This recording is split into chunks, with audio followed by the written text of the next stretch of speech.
反復動作をすることにより、いつでも一瞬で集中を極限まで高められる。俺の反復動作はまず大切な人の顔を思い浮かべること、それから煉獄さんの言葉を思い出すこと。心を燃やせ。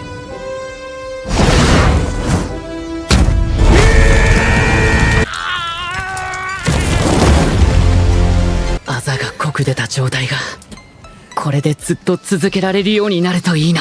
Wait, so is it confirming that Tanjiro is able to activate his mark at will now? So it seems like to me the mark is basically been proven that the mark is activated based on emotions, which I already, or at least you should know that already, because in the previous seasons the mark always activated when his emotions has peaked. But it seems like he figured out a way by using repetitive action he can now activate the mark at will, or at least temporarily activate it. 初めのうちはできなかったけど、反復動作から全力を出す。それを何度も体が覚え始める。反復動作から全力、この工程を。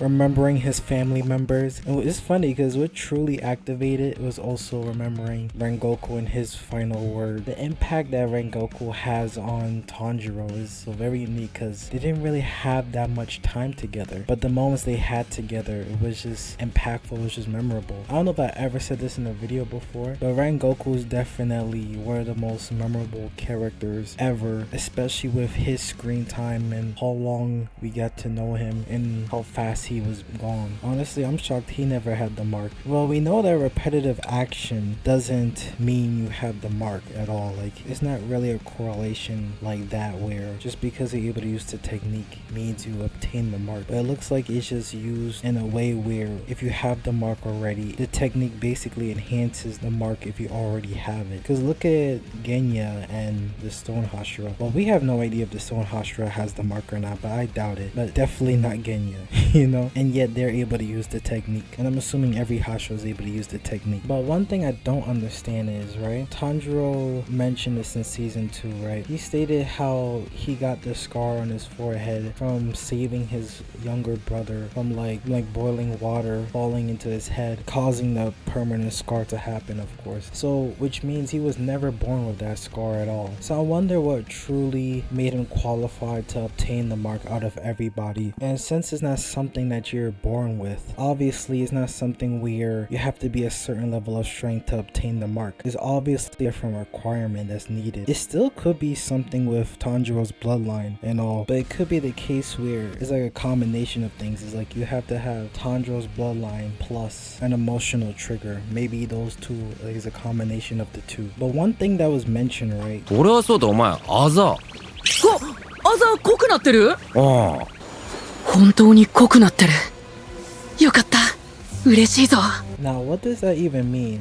His mark is getting darker. Like, is that supposed to mean something? Like, they didn't really explain it at all, like what that entirely means. And I think he said those words again when he was pushing the boulder as he was using repetitive action about like maintaining a darker mark. Like, what could that potentially mean? The darker the mark is, the stronger, the more tapped in your emotions you are, the stronger you could be. Your limitations decreases. Maybe it has a greater chance to activate. Maybe it means you have better control of it. I don't know, that's something I'm curious about right now, about the mark getting darker. But I'll just say this, if Tanjiro's able to activate the mark, and maybe not use it anytime he feels like it, but whenever it's necessary, I could see where we're reaching endgame soon and it's gonna be soon time for him to face Muzan. I could see it now if he's gonna be able to activate the mark at times at will. Speaking of Muzan, that fourth upper moon demon, we were learned in this episode that これで6割ほどの鬼狩りどもの居所を把握。しかしまだ太陽を克服した娘は見つかりません。 This man Muzan has been lurking in the shadows, lurking in his headquarters, looking for Nezuko, which I kind of figured out was happening. So it's clear that once he finds Nezuko, that's when all hell breaks loose. That's when they're all gonna come out and fight the demon slayers and all that. But the thing is, he's also looking for the CEO. the chairman, the leader of the Demon Slayers, Ubuyashiki. I wonder why he's looking for him. And I think in the end of the episode, he's talking about how, what is he plotting? Or he was wondering, what does he look like? I don't know what he means by that, what Muzan means by that. Has he not seen him before? Maybe he's seen him before, and it's been a long time. The fact that he knows his name means they have a connection, they have a history. Now I'm starting to wonder, what is their history? What is the guy's story that made him the leader of the Demon Slayer Corps? Maybe he's connected to the first Demon Slayer. I'm assuming he is, some way, somehow. But I'm looking forward to see that and how they know each other. Honestly, I need a whole backstory of everything that happened in the past. I know back in the last season we got a bit of Muzan's past and how he became a demon, but I just need the whole backstory with the first Demon Slayer facing Muzan, and then the leader of the Demon Slayer Corps being there potentially, you know. But now, one thing that was mentioned in the beginning of the episode, right? What Inosuke and Tanjiro had to say about the Stone Hashira. 間違いねえあいつ鬼殺隊最強だおお、やっぱりそうか。姫島さんだけ匂いが全然違うんだよな。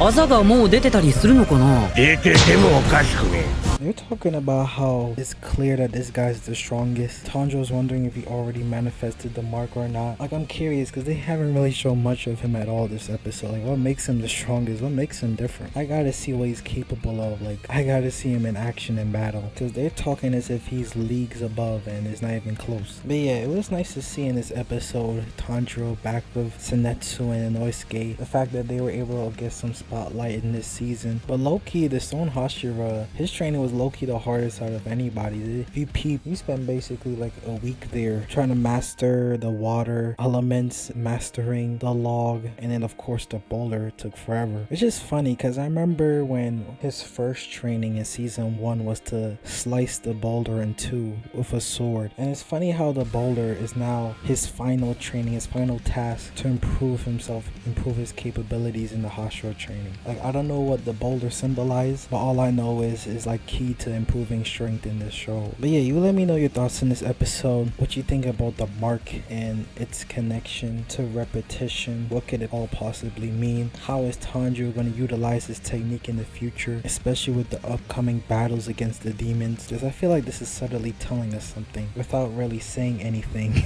Honestly, let's have a discussion in the comment section down below. I think there's only like 2 episodes left, right? So let's see what happens. Like and subscribe. Thanks for watching.